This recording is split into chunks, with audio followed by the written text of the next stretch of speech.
मैं भी एक गरीब ब्राह्मण के यहीं पैदा हुआ था। जब मैंने आंखें खोली तो मेरे हाथ में भीख का कटोरा ही था। पिता ने जब भी मैं 5 साल का हुआ तो उन्होंने कहा कि ये भिक्षा पात्र है, गांव में घूमना है और भिक्षा प्राप्त करनी है, ब्राह्मणों का धर्म में भिक्षा प्राप्त करना। और भिक्षा मैंने मांगी।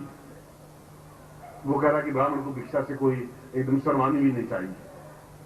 मगर 2-4 दिन बाद मैंने सोचा कि ये मेरा धर्म है ही नहीं, मैं ऐसा नहीं कर पाऊंगा। मैं इसका एक साफ कहते मैं भीख नहीं मांग पाऊंगा, भूखा तो मर सकूंगा। मेरे जीवन का हेतु सोपान ये है नहीं।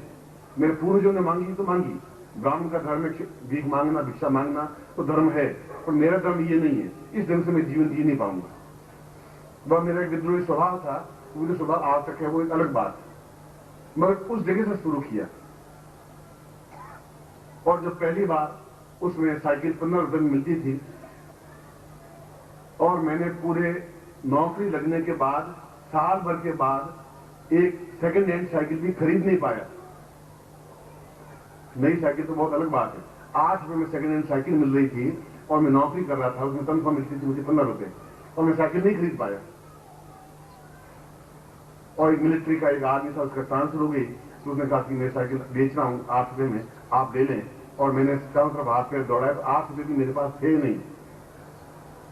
और जो मकान मालिक था उसने मना कर दिया कि मैं आपको 8 रुपए उधार दे नहीं सकता, आप देंगे कहां से। उसमें 1 रुपए की वैल्यू थी, 2 रुपए की बहुत बड़ी वैल्यू थी। उनके पिताजी थे वो सीधे साधे थे, जोधपुर के थे। उनका कि मैं मास्टर आपको 8 रुपए देता हूं, आप साइकिल खरीद लें। और तुम शायद विश्वास नहीं करोगे कि सेकंड एडिशन साइकिल खरीदी, उस दिन मैं 100 किलोमीटर ये घूमता आया है, इतना जैसे कोई हवाई जहाज मिल गई मुझे। बहुत तेजी से दूंगा मेरे पास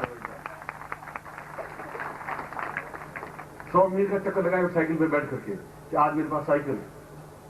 अब अगर सैलो गाड़ी भी और टाटा गाड़ी हो तो कोई इच्छा ही नहीं होती उसमें बैठने, ठीक है तो है, नहीं है तो है। हवाई जहाज में यात्रा कर चुके तो ठीक, बैठ गए नहीं बैठ गए। मगर जीवन वहां से शुरू हुआ। तो आपसे ज्यादा विपन्न अवस्था में जिंदगी शुरू की।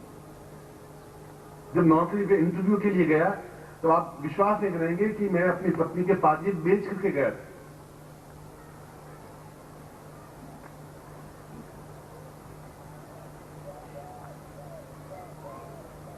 और पत्नी को, स्त्री को बहुत मोह होता है अपने गहनों से।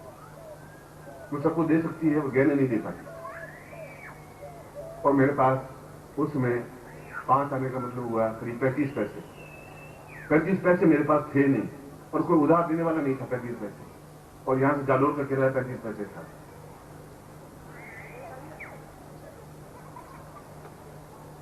शिवरात्रि को मैंने पत्नी को कहा मुझे 35 पैसे चाहिए, कम से कम मैं पहुंच जाऊं, ड्यूटी पर पहुंच जाऊं, उसके बाद तनख्वाह मिल जाएगी। तो उसमें तनख्वाह 10 से 15 का डेट था, 10 रुपये तनख्वाह मिलती थी उसमें और साल में 1 रुपया इंक्रीमेंट था। तो उसने बड़ी आनाकानी भी की। मैंने समझाया भी कन्विंस किया, नौकरी बिना जीवन चलेगा नहीं, अगर यही भविष्य पिता है तो ठीक है नौकरी करेंगे। और 8वीं पास करके नौकरी करते थे उसमें, बोर्ड का इम्तिहान होता था 8वीं का। उस जगह से मेरे जीवन शुरू हुआ है, भिक्षा पात्र से और 35 पैसों के लिए गिड़गिड़ाते हुए।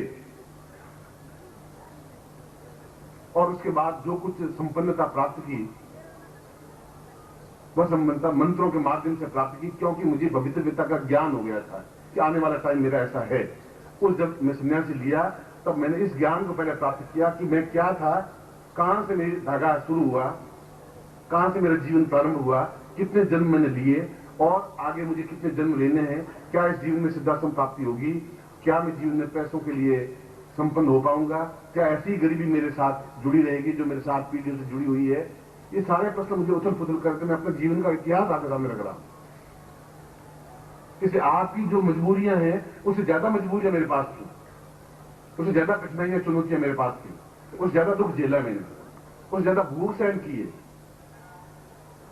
4-4 दिन खाना नहीं खा पाए, इसलिए खा नहीं पाए, पास में पैसा ही नहीं था और उधार भी मांगता नहीं था और पत्नी को मांगने देता नहीं था पड़ोसी से आटा उधार देने। 4-4 दिन